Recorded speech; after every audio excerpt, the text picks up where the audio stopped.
Top 5 spring storylines, some fun things to discuss here. We're going to go in reverse order. Now, this is my opinion of the top 5 storylines. If you are a fan of a certain team, these are probably not your top 5 storylines. From a national perspective, here is what I am looking at. Okay, here we go. Number 5 on the storylines of the spring, extensions. We've already had a few, of course, Bobby Witt Jr. being the big one last week. And there are a number of players who I'm sure will at least be in conversations about extensions this spring. Zach Wheeler of the Phillies may be the most likely of them all. He's a potential free agent. Pete Alonso of the Mets, also a potential free agent, represented by Scott Boris, who generally likes to go to the open market. It'll be talked about. I don't expect it to happen. Paul Goldschmidt of the Cardinals. Now, their GM, John Mozeliak, has already said that they probably will not start conversations until after the season begins. We shall see. And then there are younger players. Kyle Tucker, not a young player exactly, but he is 2 years away from free agency. Adley Rutschman, on the other hand, he's a guy maybe the Orioles will entertain now that they'll be under new ownership. He is not a free agent until after the 2027 season.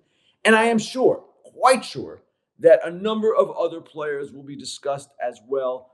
Contract extensions are always discussed at this time of year for younger players. So we're going to see, I'm sure, quite a few.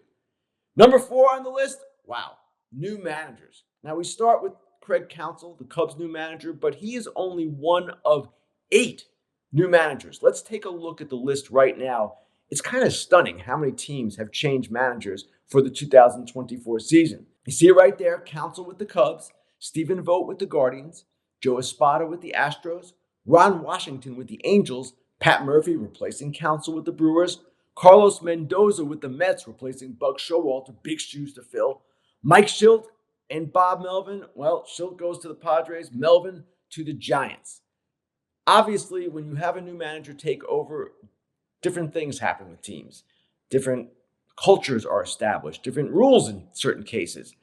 All of these managers will be closely scrutinized this spring to see the tone that they're setting. Spring training means nothing. We all know that, but you can set a set of standards, and that is what is going to happen with these managers this spring. And the Cubs, of course, will be under greater scrutiny than some of these clubs. 1, because Counsell is there, and 2, because we're still waiting for them to sign a big free agent. Which brings us to storyline number 3. That would be the Boris Four.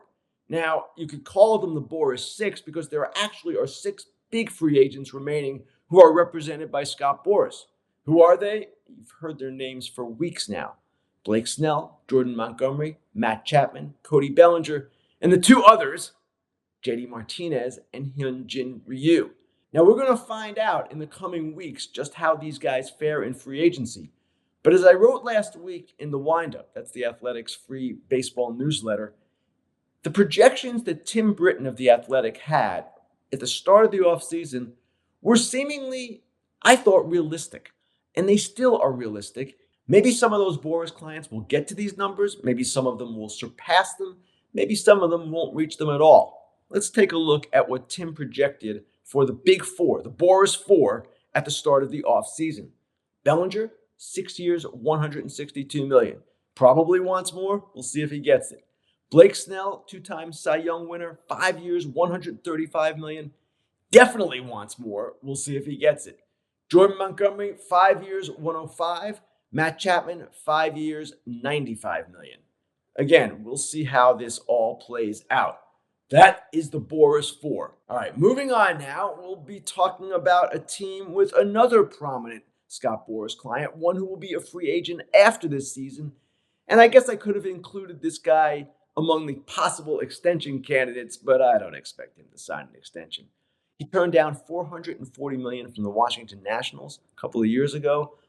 Now he is on the verge of a $500 million deal. I'm talking, of course, about Juan Soto. Now, he is a spring training storyline, but really, the Yankees are a greater spring training storyline.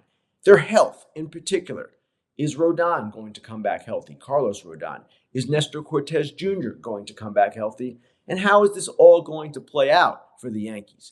If one of those pitchers gets hurt, maybe they get more active with regard to a Blake Snell or Jordan Montgomery, something along those lines. And finally, our number one storyline. Now, I know a lot of fans are not going to like this one because a lot of fans don't like that this team spent $1 billion this offseason. But the Dodgers are the story in the sport right now, the biggest story in the sport.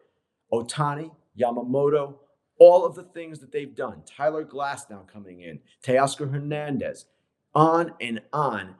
We've seen already from their spring training site photos of the media presence, which is quite significant, especially in this day and age when you don't have as much media traveling.